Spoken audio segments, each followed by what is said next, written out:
Doctora María Alejandra Franco. Buenas tardes, doctora. ¿Cómo ¿Qué le tal? va? Muy buenas tardes, todo muy bien, Sol.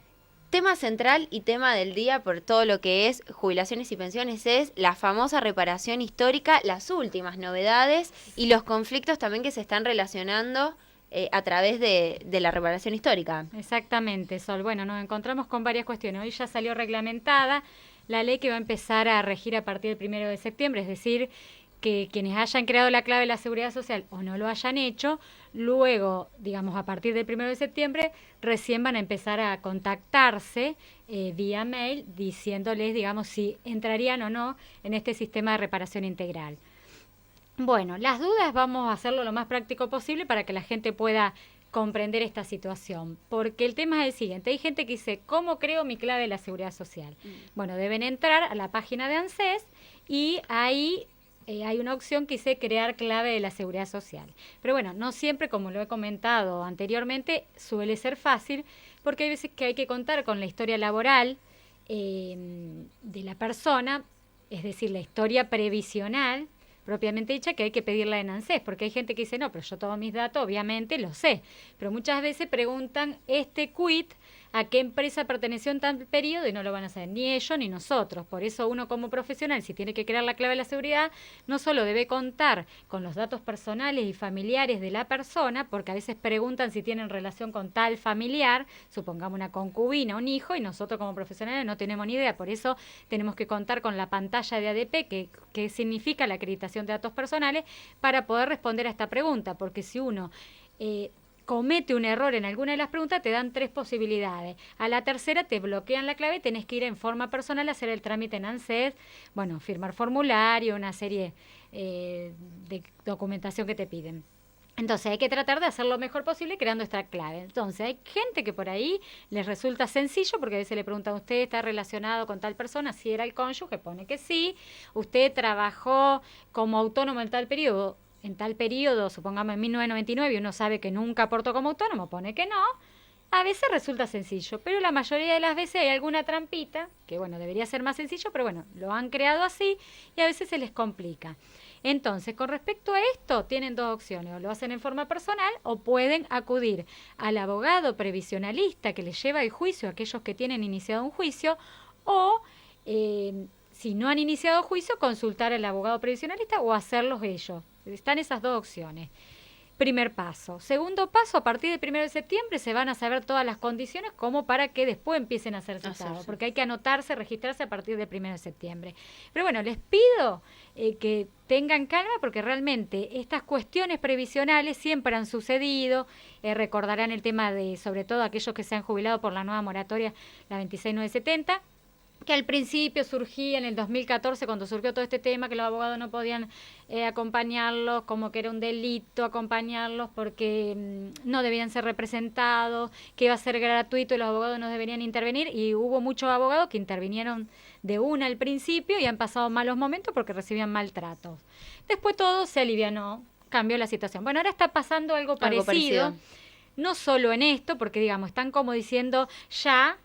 Y si bien hay que hacerlo, nadie dice que no, pero con calma. Porque imagínense que si alguien tiene un juicio con un abogado previsionalista que maneja más de 300 casos, no puede atender en tan poco tiempo tanta gente, crearle la clave de la seguridad social, verificar la acreditación de datos personales y poder hacerle encima el cálculo de lo que le corresponde. Bueno, en ese caso lo tendrían porque están llevando el juicio, pero hay casos que no. Supongamos la gente que no tiene un juicio, hay que ver el expediente, más que a veces van a consultar a algún abogado previsionalista que no les hizo el trámite porque lo han hecho solo o porque desean consultar a otro abogado.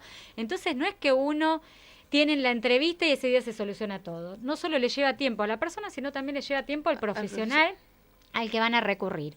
Y además porque es un tema muy importante, porque acá se va a definir lo que van a cobrar de por vida, más allá de todos los aumentos que hubiera de por ley, pero lo que van a cobrar de por vida. ¿Por qué digo esto?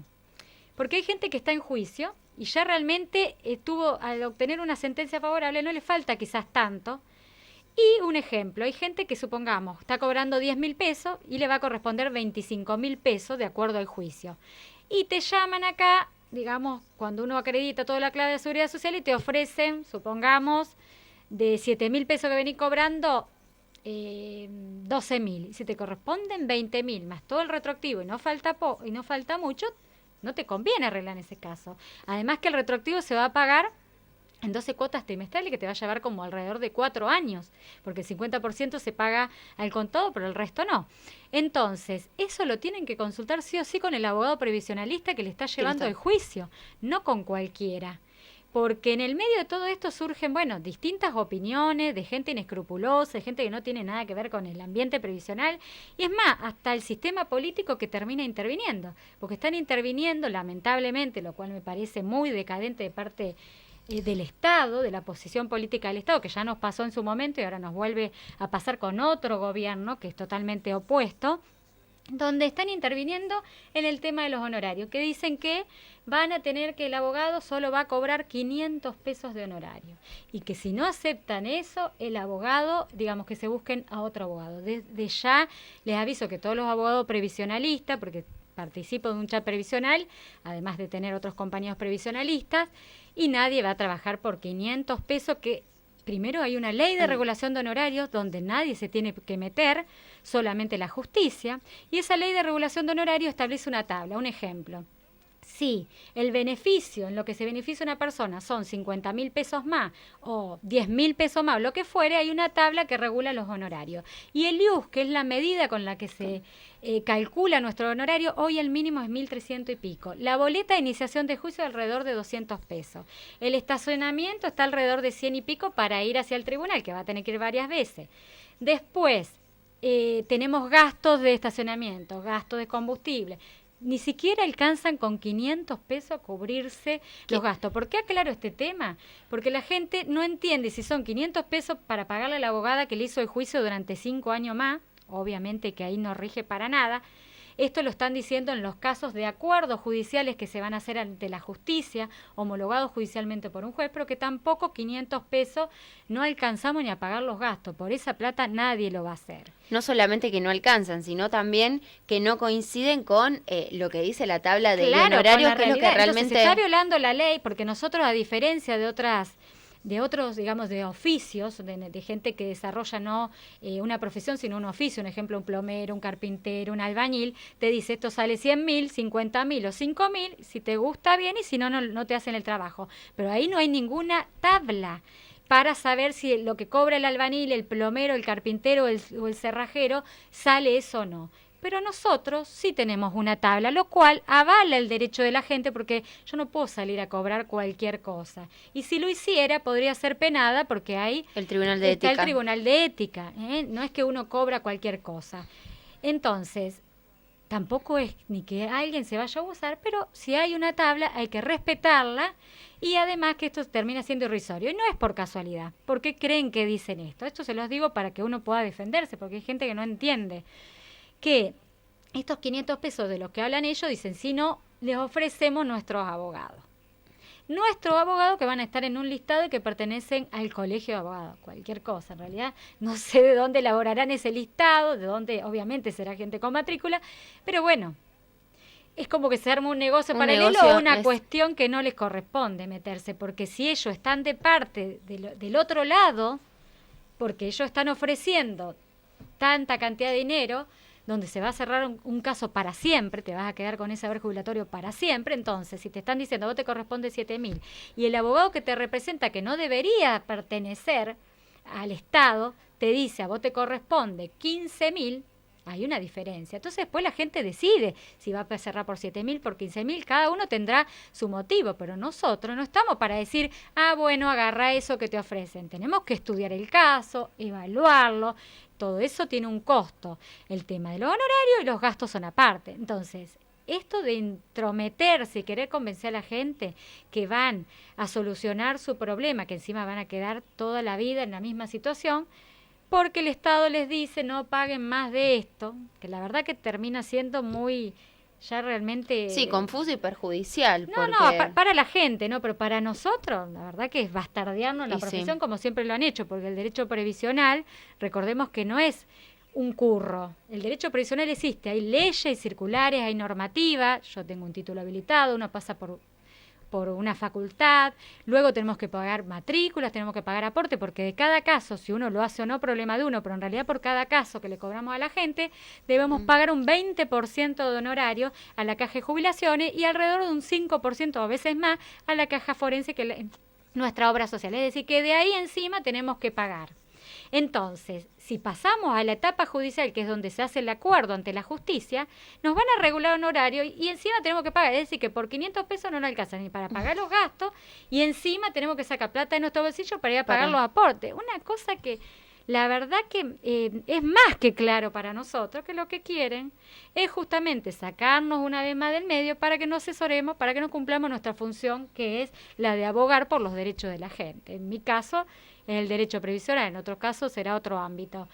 Y esto implica que la gente, digamos, en sus manos va a quedar la decisión de consultar a alguien que se dedica a la materia, que somos muchísimos, porque cuando estoy, digamos, todo lo que estoy diciendo no lo estoy diciendo solo por mí, sino en representación de todas las abogadas previsionalistas, claro, de la zona, porque tenemos mucha previsional y opinan exactamente lo mismo que yo. Y bueno, y esto va a ser llevado a cabo, va a ser llevado el tema al Colegio de Abogados, porque aparte se está no solo vulnerando los derechos de la gente, porque nosotros a muchos le vamos a tener que decir, mira, no te corresponde esto. Ahora, si la gente quiere ir y firmar por 2 pesos, y bueno, va a estar en el criterio de la gente, pero yo por más que cobre lo que la gente decida pagarme de acuerdo a lo que yo le cobre, pero si no están de acuerdo a obedecer mi consejo, yo tampoco los puedo representar en cualquier cosa, porque acá va a pasar eso, se va a meter gente que no tiene ni idea, que es abogada, pero no tiene ni idea, te va a decir, sí, acepta eso, así se llevan 500 pesos, por 500 pesos hay gente que son capaces de hacer cualquier cosa. Entonces, realmente, el problema lo van a tener ustedes, porque nosotros, la plata va y viene, pero ustedes, su haber jubilatorio, va a quedar definido en ese acuerdo judicial. No hay vuelta atrás después para iniciar juicio, para iniciar reclamo. Lo que firmó y va ya a quedar queda ahí. Firme. Así que bueno, quienes tienen juicio consulten a su abogado previsionalista, es decir, a quien le está llevando el juicio, no vayan de otro, porque justamente tiene un abogado que le está encauzando la causa. Quienes no tienen, vean qué van a hacer y bueno, por lo menos yo me libro de este tema en el sentido de que los asesoro diciéndoles cómo es la realidad. Pero bueno, ya sabemos lo que es justo, lo que no es justo y cómo se maneja lamentablemente el tema político en nuestro país, donde parece que cada vez estamos en una etapa que parece que no está pasando nada, que esto está bárbaro, nadie está perdiendo el trabajo. La RT están restringiendo sus pagos, hay cambios de normativas en el tema del sistema de RT, es decir, no todo es casualidad. Y bueno, y realmente estamos en un momento complicado donde una reparación histórica debería ser una reparación justa y no un chantaje. Pero bueno, si alguien quiere aceptar algo sin ser asesorado, que lo acepte, pero después a llorar a otro lugar porque no va a haber opción de reparar lo que ya firmaron porque es judicial. Ya después no le pueden echar la culpa, a mí me dijeron, no. Lo que firmaron les va a determinar el haber jubilatorio para el futuro. Así que bueno, usted está en sus manos decidir qué es lo que van a hacer. Doctora, bueno, la esperamos la semana que viene, obviamente, para que nos traiga todas las nuevas novedades con respecto a esto. Y que vayan con calma. Vayan creando la clave de seguridad social, pero con tranquilidad, porque hay veces que uno quizás se anotó primero y después te llaman después, porque ya nos ha pasado con los turnos jubilatorios de mucha gente que estaba ansiosa, terminó entrando el trámite después. ¿Por qué? Porque es todo relativo, esto no, aparte tampoco sabemos bien el tema de las enfermedades, cuáles van a ser, si van a tomarse enfermedades terminales, a quién si bien se les va a dar prioridad a los enfermos de los mayores de 80 años, tampoco está muy claro el tema de la enfermedad, entonces por ahí no sabemos en qué momento van a ser citados, porque según ellos más de 100.000 personas, pero bueno, por eso semana a semana se va actualizando la información. No da para toda esa cantidad de gente. Entonces se está hablando de cosas donde uno no sabe dónde está parado, digamos, estructuralmente, en el sentido de las estructuras, porque yo puedo decir, sí, voy a pagar 100.000 a 100.000 personas, pero el tribunal no tiene capacidad para atender todas esas personas en un mes, y eso no se va a llevar a cabo. Entonces, bueno, no creamos todo lo que nos dicen. Escuchemos, reflexionemos. Me parece que ya estamos en un país que ya nos ha pasado de todo. Ya nos han estafado varias veces, así que me parece que tenemos que empezar a parar un poco la pelota, a tranquilizarnos, a evaluar, porque no se va a resolver todo de un día para otro. Y lo importante es que uno esté asesorado, después uno decide si quiere o no. Pero por lo menos después sentirse con la conciencia tranquila que hizo todo lo mejor posible.